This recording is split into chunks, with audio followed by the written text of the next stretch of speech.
प्रिय छात्रों, आपका अपना channel Hindi by Bajaj sir में स्वागत है।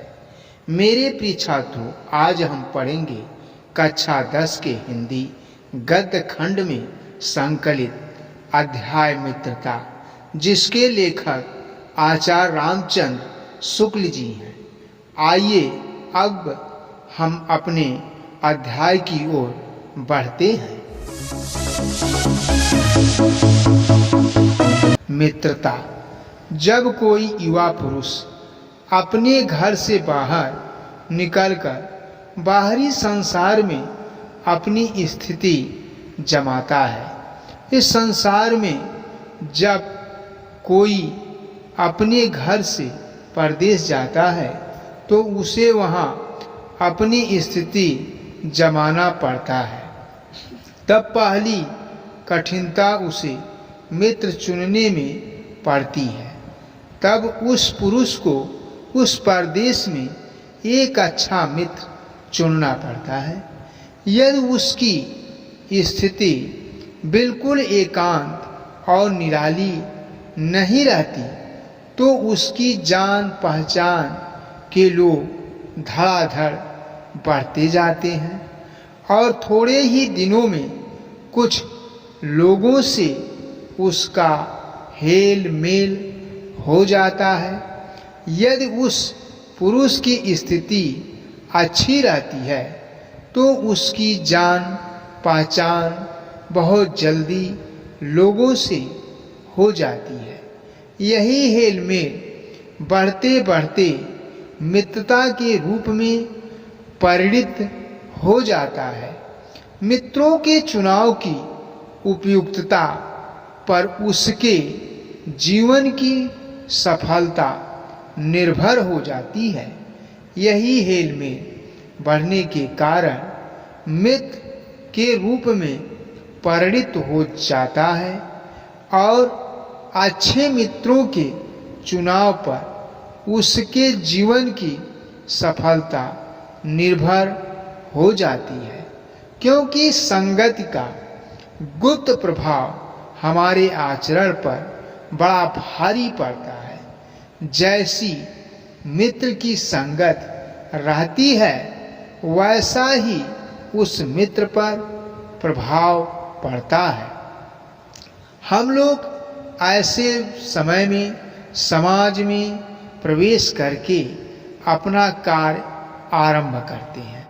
हम लोग ऐसे समय में समाज में प्रवेश करके अपना कार्य शुरू करते हैं, जबकि हमारा चित्त कोमल और हर तरह का संस्कार ग्रहण करने योग्य रहता है, जबकि हमारा हृदय बहुत ही मुलायम और संस्कार युक्त रहता है। हमारे भाव अपरमार्जित और हमारी प्रवृत्ति अपरिपक्व रहती है। हमारे भाव लोगों के प्रति बहुत ही अच्छी रहती है। हम लोग कच्ची मिट्टी की मूर्ति के समान रहते हैं। हम सब कच्ची मिट्टी की मूर्ति के समान रहते हैं। जैसे कच्ची मिट्टी को जिस देवी देवता की मूर्ति बनाना चाहते हैं वैसा बन जाता है। जिसे जो जिस रूप का चाहे उस रूप का करे, चाहे राक्षस बनावे चाहे देवता। जैसी मूर्तिकार कच्चे मिट्टी को चाहे राक्षस बना दे चाहे देवता बना दे, ऐसे लोगों का साथ करना हमारे लिए बुरा है। जो हमसे अधिक दृढ़ संकल्प के हैं, हमको बुरे लोगों का साथ नहीं करना चाहिए। जो बहुत दृढ़ संकल्पी होते हैं, क्योंकि हमें उनकी हर एक बात बिना विरोध मान लेनी पड़ती है, क्योंकि ऐसे लोगों की हर बात माननी पड़ती है। पर ऐसे लोगों का साथ करना और बुरा है, जो हमारी ही बात को ऊपर रखते हैं। पर हमें ऐसे लोगों से दूर रहना चाहिए जो अपनी ही बात को ऊपर रखना चाहते हैं, क्योंकि ऐसी दशा में न तो हमारे ऊपर कोई दबाव रहता है और न हमारे लिए कोई सहारा रहता है। ऐसे समय में हमारे ऊपर किसी का कोई दबाव नहीं रहता है और न ही किसी का सहारा रहता है। दोनों अवस्थाओं में जिस बात का भय रहता है उसका पता युवा पुरुषों को प्रायः बहुत कम रहता है। ऐसे स्थितियों में युवा पुरुषों को यह बात बहुत कम रहता है। यदि विवेक से काम लिया जा तो यह भय नहीं रहता, पर युवा पुरुष प्रायः विवेक से कम काम लेते हैं। यदि विवेक से कोई काम करते हैं तो भय नहीं रहता, परंतु युवा पुरुष विवेक से काम नहीं लेते हैं। कैसे आश्चर्य की बात है कि लोग एक घोड़ा लेते हैं तो उसके गुण दोष कितना परख कर लेते हैं, पर किसी को मित्र बनाने में उसके पूर्व आचरण और प्रकृति आदि का कुछ भी विचार और अनुसंधान नहीं करते। बड़ी चिंता की बात होती है कि जब कोई एक घोड़ा या को वस्तु खरीदते हैं तो उसके गुण दोष को देखते हैं कि अच्छा है कि खराब है, परंतु जब कोई मित्र बनाते हैं तो उसके आचरण और प्रकृति आदि का कुछ विचार नहीं करते। वे उसमें सब बातें अच्छी ही अच्छी मानकर अपना पूरा विश्वास जमा देते हैं। हंसमुख चेहरा, बातचीत का ढंग, थोड़ी चतुराई या साहस, यही दो चार बातें किसी में देखकर लोग चटपट अपना बना लेते हैं। लोग उसमें सब कुछ अच्छी मानकर अपना सब कुछ कुर्बान कर देते हैं। हंसमुख चेहरा, अच्छी बातचीत और चतुराई, यही दो चार बातें देखकर अपना सब कुछ कुर्बान कर देते हैं। हम लोग यह नहीं सोचते कि मैत्री का उद्देश्य क्या है तथा जीवन के व्यवहार में उसका कुछ मूल्य भी है। यह बात हमें नहीं सोचती कि यह एक ऐसा साधन है जिससे आत्म शिक्षा का कार्य बहुत सुगम हो जाता है। हम सब लोग यह नहीं सोचते कि मित्र का उद्देश्य क्या है तथा अपने जीवन के व्यवहार में उसका कुछ मूल्य है कि नहीं। यह बात हमें नहीं सूझती है कि यह एक ऐसा साधन है जो आत्म शिक्षा का कार्य बहुत ही आसान हो जाता है। एक प्राचीन विद्वान का वचन है, विश्वासपात मित्र से बड़ी भारी रक्षा रहती है। एक बहुत पुराना विद्वान ने कहा कि विश्वासपात मित्र से बहुत भारी रक्षा मिलती है। जिसे ऐसा मित्र मिल जाए उसे समझना चाहिए कि खजाना मिल गया। विश्वास मित्र जीवन की एक औषधि है। सच्ची मित्रता उत्तम जीवन निर्वाह में बहुत सहायक सिद्ध होती है। सच्चे मित्र की तुलना उत्तम वैश्य से किया जा सकता है। हमें अपने मित्रों से यह आशा रखनी चाहिए कि वे उत्तम संकल्पों में हमें दृढ़ करेंगे, दोषों और त्रुटियों से हमें बचाएंगे। उसी तरह सच्चा मित्र अपने मित्र की अच्छाई और बुराइयों को परखकर कुशल पूर्वक बुराइयों से मुक्त कराने और उसकी अच्छाइयों को बढ़ाने में सहयोग करता है। हमारे सत्य, पवित्रता और मर्यादा के प्रेम को पुष्ट करेंगे। जब हम कुमार्ग पर पैर रखेंगे तब वे हमें सचेत करेंगे। जब हम हतोत्साहित होंगे तब वे हमें उत्साहित करेंगे। अच्छे मित्र हमारे सत्य, पवित्रता और मर्यादा का ध्यान रखते हैं। जब हम बुरे रास्तों पर चलना चाहते हैं तब वह मित्र हमें रोकते हैं और अच्छे कार्यों में वह हमें उत्साहित करते रहते हैं।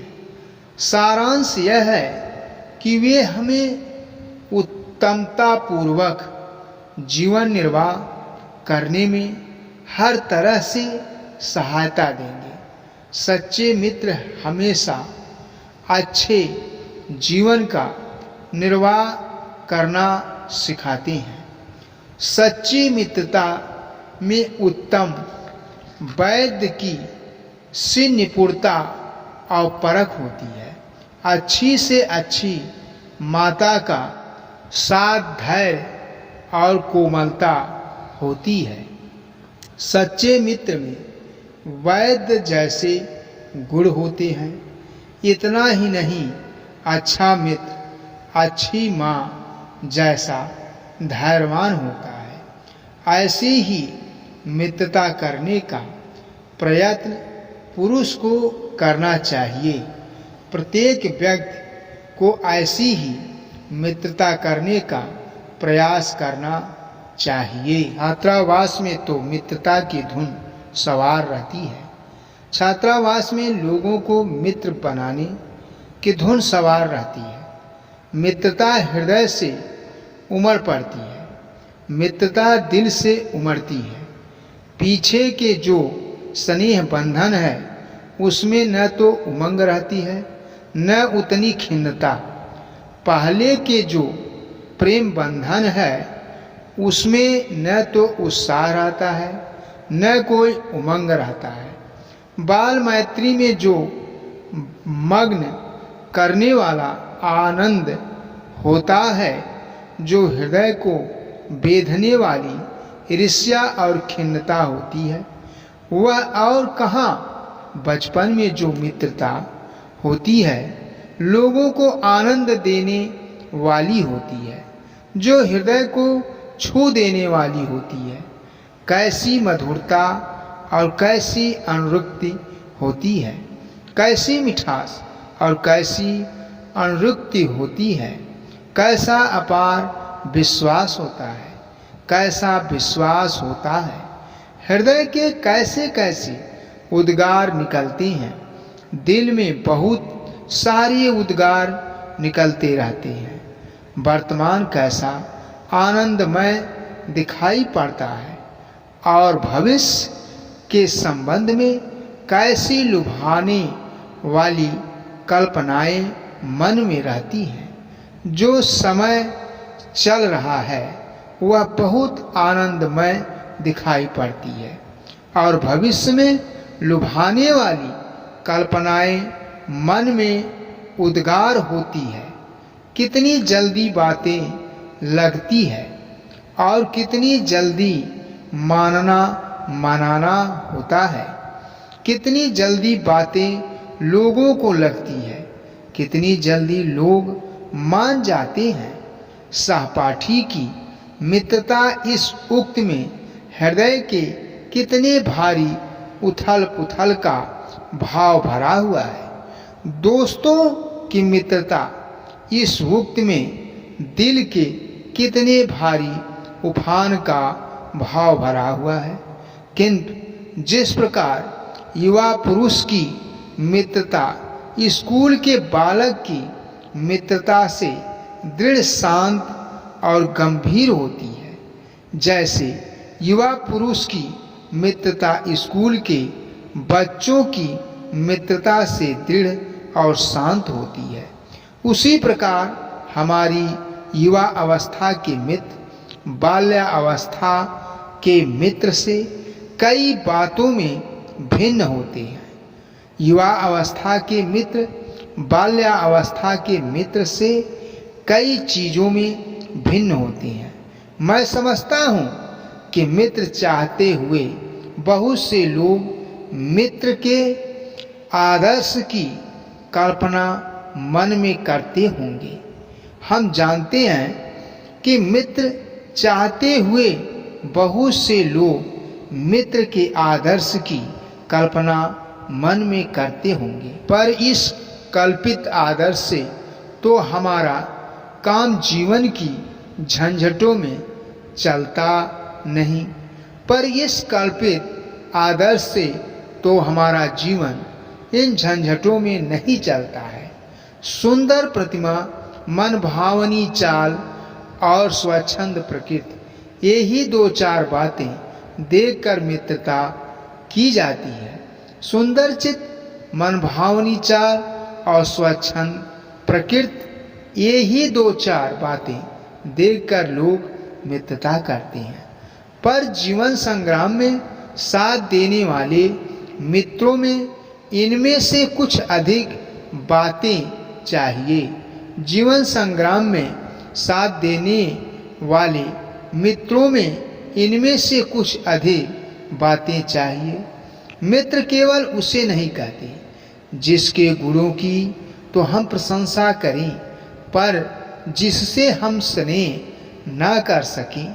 केवल प्रशंसनीय व्यक्ति को हम सच्चा मान लें तो यह बड़ी भूल होगी। मित्रता में स्नेह होना प्राथमिक आवश्यकता है। जिससे हम स्नेह न कर सकें वह कदापि मित्र नहीं है। जिससे अपने छोटे छोटे काम तो हम निकालते जाएं, पर भीतर ही भीतर घृणा करते रहें, भले ही उसके कई गुणों से प्रभावित होकर हम उसकी प्रशंसा करते फिरते रहें और उससे अपने छोटे मोटे काम निकालते रहें, किंतु ऐसे व्यक्ति से हम मन ही मन ईर्ष्या करें, उसकी हानि की कामना करें। मित्र सच्चे पथ प्रदर्शक के समान होना चाहिए, जिस पर हम पूरा विश्वास कर सकें। भाई के समान होना चाहिए, जिसे हम अपना प्रीति पात्र बना सकें। सच्चा मित्र तो हृदय के बहुत निकट होता है।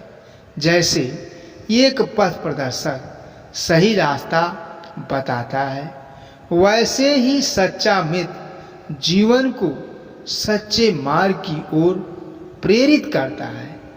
जिस पथ पर चलकर मित्र उन्नति के शिखर पर पहुंच जाता है, मित्रों के बीच परस्पर सहानुभूति होती है, परस्पर विश्वास होता है।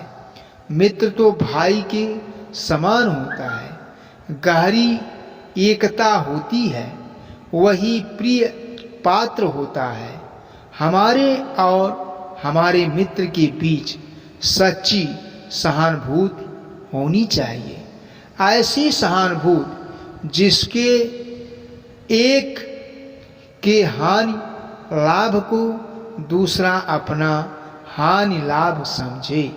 मित्रों के बीच इतनी गहरी सहानुभूति और प्रेम होना चाहिए कि वे एक ही हानि और लाभ को अपना हानि लाभ समझे। मित्र की हानि तो अपनी हानि, मित्र का लाभ तो अपना लाभ समझना और अनुभव करना सच्चे मित्र की पहचान है। मित्रता के लिए यह आवश्यक नहीं है कि दो मित्र एक ही प्रकार का कार्य करते हों या एक ही रुचि के हों। मित्रता के लिए रुचि की समानता या कार्य समानता आवश्यक नहीं है। इसी प्रकार प्रकृति और आचरण की समानता भी आवश्यक या वांछनीय नहीं है। दो भिन्न प्रकृति के मनुष्यों में बराबर प्रीति और मित्रता रही है। इसी तरह प्रकृति और आचरण की समानता भी आवश्यक है। राम धीर और शांत प्रकृति के थे, लक्ष्मण उग्र और उद्यत स्वभाव के थे, पर दोनों भाइयों में अत्यंत प्रगाढ़ स्नेह था। पुरुषोत्तम श्री राम धीर और शांत स्वभाव के थे, वहीं लक्ष्मण उग्र स्वभाव के थे, परंतु दोनों भाइयों में प्रगाढ़ प्रेम था। उदार तथा उचाशय कर्ण और लोभी दुर्योधन के स्वभाव में कुछ विशेष समानता न थी, पर उन दोनों की मित्रता खूब निभी। कर्ण और दुर्योधन में कुछ विशेष समानता नहीं थी, पर उन दोनों में प्रगाढ़ मित्रता थी। यह कोई बात नहीं है कि एक ही स्वभाव और रुचि के लोगों में ही मित्रता हो सकती है। मित्रता के लिए स्वभाव और समान रुचि वालों में ही परस्पर मित्रता हो सकती है। यह धारणा उचित नहीं है। समाज में विभिन्नता देखकर लोग एक दूसरे की ओर आकर्षित होते हैं। समाज में विभिन्नता देखकर लोग एक दूसरे की ओर आकर्षित होते हैं। जो गुण हम में नहीं है, हम चाहते हैं कि कोई ऐसा मित्र मिले जिसमें वे गुण हो। मित्र कहता है कि मित्र ऐसा होना चाहिए कि वह बहुत ही अच्छा हो। जो मेरे अंदर गुण न हो, वह उसके अंदर गुण हो। चिंताशील मनुष्य प्रफुल्लित चित्त का साथ ढूंढता है। चिंताग्रसित मनुष्य खुशी का माहौल हमेशा ढूंढता है। निर्बल बली का, धीर उत्साही का, उच्च आकांक्षा वाला चंद्रगुप्त युक्त और उपाय के लिए चाणक्य का मुँह ताकता था। कमजोर व्यक्ति बलवान का, धीर उत्साही का चंद्रगुप्त हमेशा अपने गुरु चाणक्य का नीति अपनाता था। नीति विशारद अकबर मन बहलाने के लिए बीरबल की ओर देखता था। अच्छी नीति और हंसी के लिए अकबर हमेशा बीरबल की ओर देखता रहता था। मित्र का कर्तव्य इस प्रकार बताया गया है। उच्च और महान कार्यों में इस प्रकार सहायता देना, मन बढ़ाना और साहस दिलाना कि तुम अपनी निज की सामर्थ्य से बाहर काम कर जाओ। मित्र का कर्तव्य इस प्रकार बताया गया है। ऊंचे और महान कार्यों में मित्र अच्छी तरह सहायता करते हैं और उनके मन को बढ़ाने का कार्य करते रहते हैं। यह कर्तव्य उसी से पूरा होगा जो दृढ़ चित्त और सत्य संकल्प का हो। यह का उसी मित्र से पूरा होता है जो दृढ़ संकल्पित होते हैं। इससे हमें ऐसे ही मित्रों की खोज में रहना चाहिए, जिनमें हमसे अधिक आत्मबल हो। ऐसा कार्य वही व्यक्ति कर सकता है जिसका मन शक्तिशाली हो और जो स्वभाव का दृढ़ निश्चयी हो। हमें उनका पल्ला उसी तरह पकड़ना चाहिए जिस तरह सुग्रीव ने राम का पल्ला पकड़ा था। जिस मित्र का आत्मा बहुत ही शक्तिशाली और स्वभाव का दृढ़ निश्चयी हो, ऐसे ही मित्र के साथ रहना चाहिए, जैसे सुग्रीव ने राम के साथ था। मित्र हो तो प्रतिष्ठित और शुद्ध हृदय के हों, मृदुल और पुरुषार्थी हों, शिष्ट और सत्यनिष्ठ हों, जिससे हम अपने को उनके भरोसे पर छोड़ सकें और विश्वास कर सकें कि उनसे किसी प्रकार का धोखा न होगा। मित्र हो तो अच्छे हृदय वाले हों, अच्छा बोलने वाला हो और पुरुषार्थी हो, सत्य पर चलने वाला हो और विश्वास पात्र होना चाहिए। जो भी कार्य हो उसके भरोसे पर छोड़ सके, जिससे धोखा न हो सके। अब हम इसके आगे का अगले भाग में पढ़ेंगे। जय हिंद, जय भारत।